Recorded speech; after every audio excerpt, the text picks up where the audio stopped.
Hello, hey, sweet people, and welcome to another episode of Inglês no Rádio. My name is Foster, and as always, I am joined here with... Alexia. Hi, everyone. How are you doing, Alexia? I'm fine. What about you? I'm doing great, and I'm excited for the show today, because today on the show, we are talking about... Surprise, we're talking about us, as in our generation, Millennials. Millennials. First, Alexia, Millennials. Kind of a difficult word, right? Yes, because I want to read like millennials. It's not like that's millennials. Millennials, Yes. Exactly. A lot of the I sound.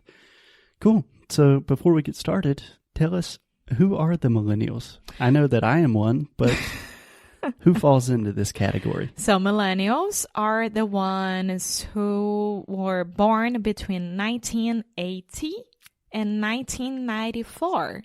Awesome. So that would mean people that are approximately, the youngest would be 26. And the oldest 40 years old. Okay.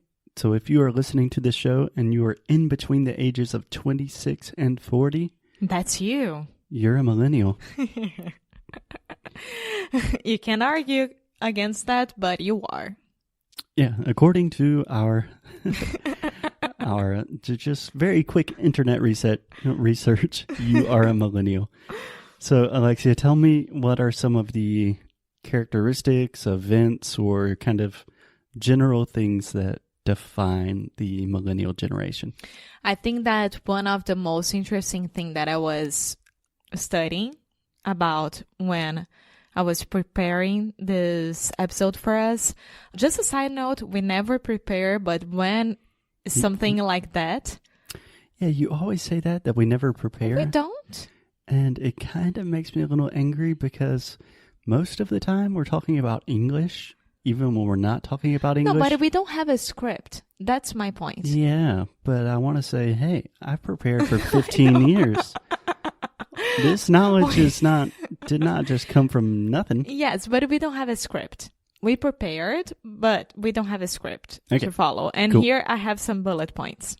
Okay, Yeah. Well, hit me. Okay, so the first thing is that I think that our generation, it fights for it, and everyone from the other generations, the oldest generations, they don't understand it, which is the global warming.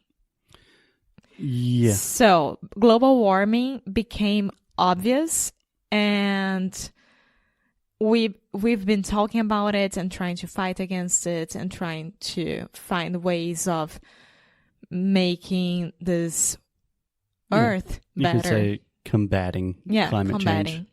Yeah.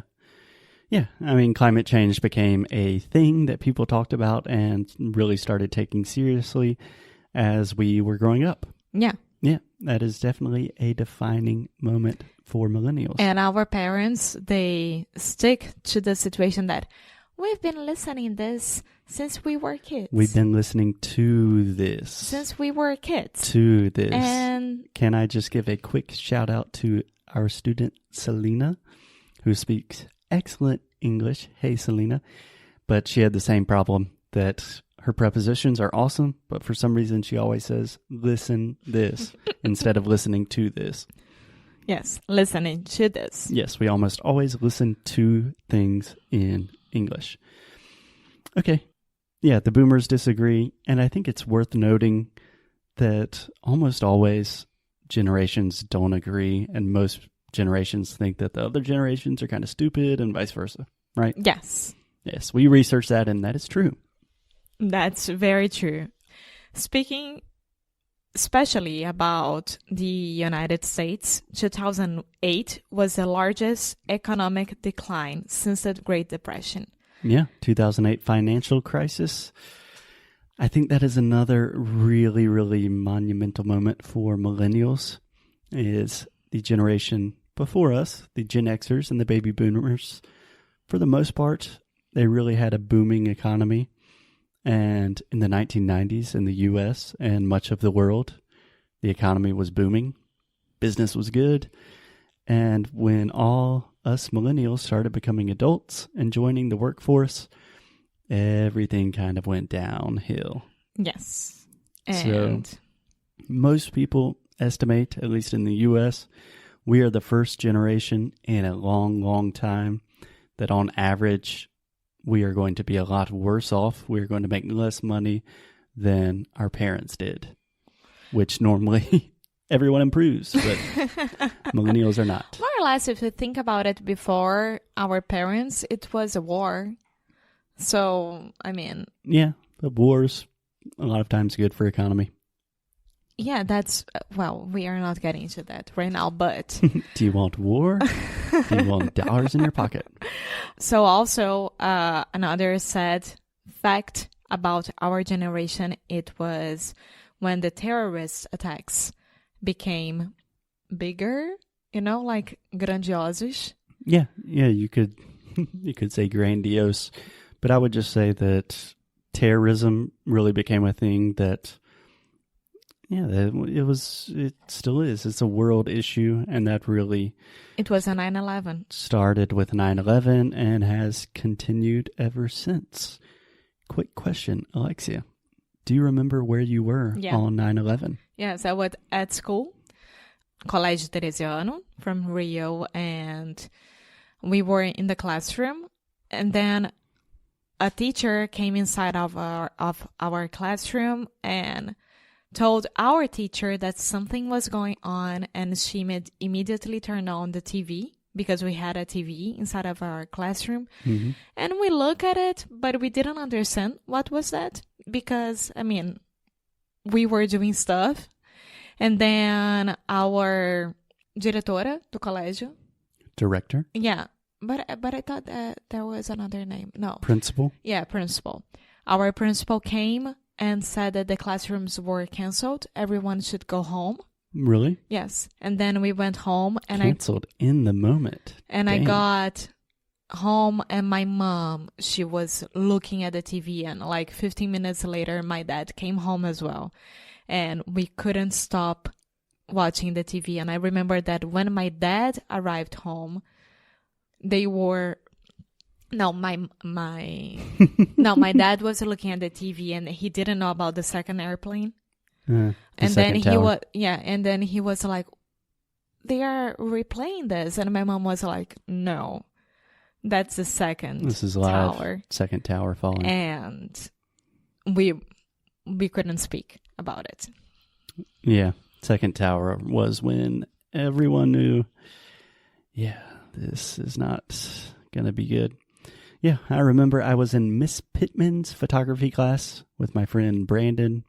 We definitely did not understand, but at the time, I think we had 7 different periods. So you went to photography class and you went to English class. And Miss Pittman was like, something very serious happened in New York. And we were kind of the same as you, like, I've never been to New York. And then my next teacher had the TV on, and she was crying and saying that her sons were going to be sent to war and die, and everyone was like, oh my God. I imagine how difficult that was for you guys, like being there and seeing all that happening in your country. I felt so sad from Brazil, and I didn't have any connection with the United States. Like, no one was living there.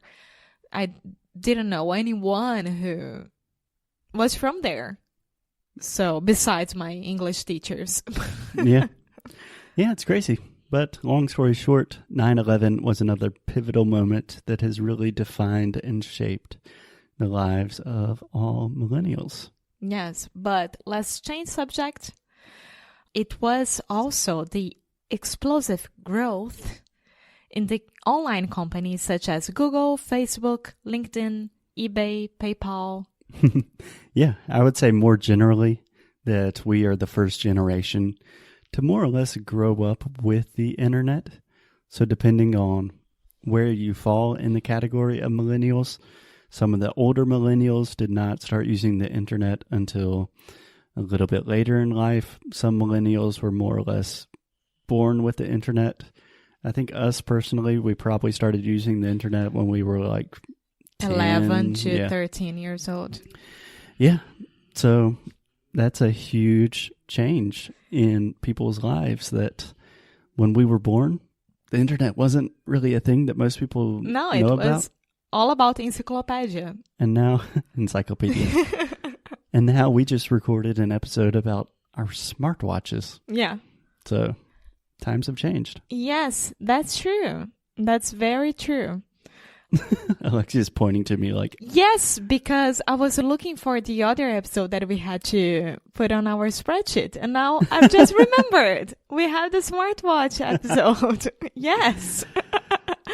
Okay, so the other bullet point that I would like to say is the revolution in the way that we work. yeah. The freelancing, the flex time, the working from home, we started that. And I feel that the baby boomers, they have so much trouble accepting this. Yeah, really, we are the first generation to kind of create and deal with the gig economy. So most people that I know have more than one job. You know, we drive Ubers and we teach on the side and we make podcasts. And in other generations, especially with like the boomers, was more or less you graduate from college, you get a job, you have that same job for like 50 years. You get married, you retire. You have a family, and that's it. Yeah. So that has really changed. And I think that is a good place to stop. Okay, perfect. Sound good? Yes. Okay. We will talk to you guys tomorrow. Bye.